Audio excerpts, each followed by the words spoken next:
Police सूत्रों के मुताबिक पाकिस्तान की रहने वाली सीमा हैदर को यूपी एटीएस ने पूछताछ के बाद दिल्ली के नजदीक नोएडा के एक सेफ हाउस में शिफ्ट कर दिया।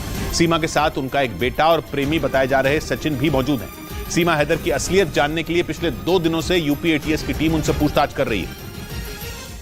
और पुलिस सूत्रों के मुताबिक इन 2 दिनों में सीमा हैदर से करीब 18 घंटे पूछताछ की गई।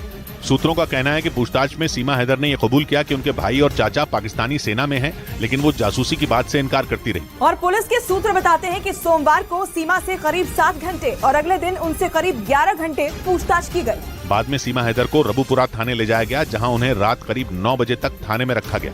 पुलिस सूत्रों के मुताबिक बाद में सुरक्षा कारणों की वजह से उन्हें यूपी एटीएस ने नोएडा के एक सेफ हाउस में शिफ्ट कर दिया। बताया गया कि पाकिस्तानी महिला होने की वजह से उन पर हमले का खतरा मंडरा रहा है, इसलिए सुरक्षा एजेंसियां अलर्ट हैं। और पुलिस सूत्रों के मुताबिक यूपी एटीएस की टीम सीमा हैदर के कोड वर्ड डिकोड करने में जुट गई। जांच एजेंसियों को शक है कि सीमा पाकिस्तान की खुफिया एजेंसी आईएसआई की एजेंट है और वो सचिन से प्यार करने की आड़ में किसी बड़ी साजिश को अंजाम देने की फिराक में। जबकि सीमा हैदर का दावा है कि वो जासूस नहीं है। उनके मुताबिक वो सचिन से प्यार करती हैं और उनके साथ रहने के लिए ही अपने बच्चों के साथ भारत आई हैं। लेकिन सीमा के इन दावों पर सुरक्षा एजेंसियों को जरा भी भरोसा नहीं। पुलिस सूत्रों का कहना है कि इसीलिए यूपी एटीएस की टीम सीमा हैदर से कोड वर्ड उगलवाने की कोशिश में है। खुफिया एजेंसियों के सूत्र बताते हैं कि आईएसआई भारत में जासूसी करने वाले अपने एजेंट को कुछ खास तरह के कोड वर्ड देती है। आईएसआई सूफी शब्द का इस्तेमाल उन लोगों के लिए करती है जो देश के बड़े इंफॉर्मेशन निकाल कर आईएसआई तक पहुंचाते हैं, जबकि फल शब्द का इस्तेमाल पैसों के लेन देन के लिए किया जाता है। जांच एजेंसियों को शक है कि सीमा हैदर आईएसआई की एजेंट है। इसी वजह से यूपी एटीएस की टीम उनसे कोड वर्ड निकलवाने और उन्हें डिकोड करने में जुट गई। और पुलिस सूत्रों के मुताबिक सीमा हैदर की असलियत जानने के लिए यूपी एटीएस की टीम उनकी और उनके प्रेमी बताए जा रहे सचिन मीणा के बैंक अकाउंट खंगालने में जुट गई, लेकिन ताकि यह पता लगाया जा सके कि कहीं सीमा हैदर और सचिन की कोई मदद तो नहीं कर रहा। क्योंकि जांच के दौरान ये बात सामने आई कि सीमा हैदर ने भारत आने से पहले 5 पासपोर्ट बनवाए थे। इसके अलावा वो 10 मार्च को सचिन से मिलने नेपाल पहुंची थी। इसके ठीक 2 महीने बाद सीमा अपने 4 बच्चों के साथ पाकिस्तान से दुबई और वहां से नेपाल होते हुए भारत पहुंच गई। सूत्रों के मुताबिक पासपोर्ट बनवाने से लेकर और पाकिस्तान से दुबई होते हुए भारत आने में सीमा ने लाखों रुपए खर्च कर दिए। इसीलिए जांच एजेंसियां सीमा, सचिन और सचिन के घर वालों के बैंक खातों की डिटेल्स खंगालने में जुट गई है।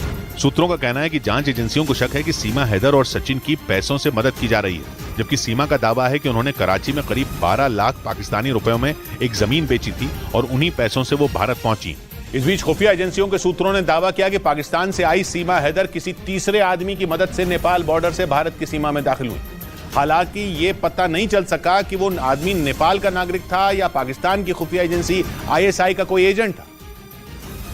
लेकिन खुफिया एजेंसियों का दावा है कि भारत में घुसने के लिए सीमा हैदर ने पूरी तैयारी की थी। पुलिस एफआईआर के मुताबिक 10 मई को सीमा नेपाल के काठमांडू पहुंची थी, जहां वो 2 दिनों तक अलग अलग होटल में रहीं। बाद में वो 13 मई को भारत आ गई।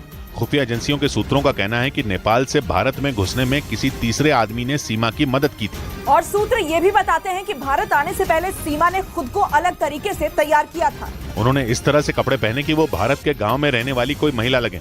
सूत्र बताते हैं कि सीमा को तैयार करने में पेशेवर लोगों की मदद ली गई थी। दावा है कि सुरक्षा एजेंसियों से बचने के लिए सीमा ने अपने बच्चों को भी इसी तरीके के कपड़े पहनाए। सूत्रों का यह भी कहना है कि सीमा को हिंदी बोलने की ट्रेनिंग नेपाल में मौजूद आईएसआई के एजेंट ने दी। और सूत्रों के हवाले से खबर है कि सीमा हैदर के पाकिस्तान से नेपाल के रास्ते भारत आने के बाद खुफिया एजेंसियों ने नेपाल और पाकिस्तान की खुफिया एजेंसी आईएसआई के कनेक्शन की जांच तेज कर दी। आरोप है कि पाकिस्तान लंबे वक्त से नेपाल रूट का इस्तेमाल ड्रग्स, नकली नोट, हथियारों और आतंकियों को भारत भेजने के लिए करता आ रहा है। और पाकिस्तान की रहने वाली सीमा हैदर भी नेपाल के रास्ते ही भारत में घुसी थी। मंडू में आईएसआई के एजेंट एयरपोर्ट से रोजाना से नेपाल आए और कितने वहां से गए। ऐसे में शक और गहरा हो गया कि सीमा को भारत भेजने के पीछे आईएसआई की सोची समझी साजिश हो सकती है। और सूत्रों का कहना है कि इसी वजह से खुफिया एजेंसियों ने नेपाल और आईएसआई के कनेक्शन की जाँच तेज कर दी। एक रिपोर्ट के मुताबिक पिछले कुछ साल में भारत नेपाल सीमा के पास आईएसआई ने अपनी जड़ें जमा ली। इनमें नेपाल के 7 जिले यूपी और बिहार से लगने वाले बॉर्डर के पास मौजूद हैं, जहां से आईएसआई भारत के खिलाफ ऑपरेशन को अंजाम देती है। इस बीच पुलिस सूत्रों के मुताबिक पाकिस्तान से आई सीमा हैदर ने सोशल मीडिया पर मरियम खान नाम से फर्जी आईडी बना रखी थी। इसी वजह से जांच एजेंसियों ने सीमा के ऑनलाइन गेम पबजी और उनके सोशल मीडिया अकाउंट की जांच तेज कर दी। और पुलिस सूत्रों का कहना है कि सीमा हैदर सचिन के अलावा भी भारत में रहने वाले कई लोगों के संपर्क में थी। सूत्रों के मुताबिक जांच में यह भी पता चला कि सीमा ने मरियम खान नाम से सोशल मीडिया पर फर्जी आईडी बना रखी थी। इसी वजह से सुरक्षा एजेंसियों का शक और भी पुख्ता हो गया कि प्यार की आड़ में सीमा किसी बड़ी साजिश को अंजाम देने के लिए भारत में घुसी है। सूत्रों के हवाले से खबर है कि पूछताछ में सीमा हैदर ने बताया कि सचिन मीणा उनके लिए पाकिस्तान जाना चाहते थे, जिसके लिए उन्होंने पासपोर्ट के लिए आवेदन भी दिया था, लेकिन उन्हें डर था कि पाकिस्तान में सचिन की हत्या कर दी जाएगी। इसी वजह से उन्होंने सचिन को पाकिस्तान आने से रोक दिया था। और पाकिस्तान से आई सीमा हैदर की असलियत जानने के दौरान सुरक्षा एजेंसियों को यह पता चला कि नेपाल की राजधानी काठमांडू में सचिन ने होटल में गलत नाम से कमरा बुक करवाया था। पुलिस की एफआईआर के मुताबिक 10 मार्च को पाकिस्तान के कराची शहर से दुबई होते हुए सीमा हैदर नेपाल पहुंची थी। और जांच एजेंसियों के सूत्रों के मुताबिक दिल्ली के पास ग्रेटर नोएडा के रहने वाले सचिन मीणा एक रोज पहले ही यानी 9 मार्च को ही नेपाल की राजधानी काठमांडू पहुंच गए थे, जहां उन्होंने सीमा के पहुंचने से पहले न्यू विनायक होटल में एक कमरा बुक करवाया था। होटल के मालिक का आरोप है कि सचिन ने कमरा बुक करवाने के दौरान अपना नाम शिवांग बताया था। सचिन ने फेक नाम दिया था हमको और उनको जब हमने न्यूज में दिखा तो उनका नाम सचिन है। हम भी थोड़ा शॉक हो गए।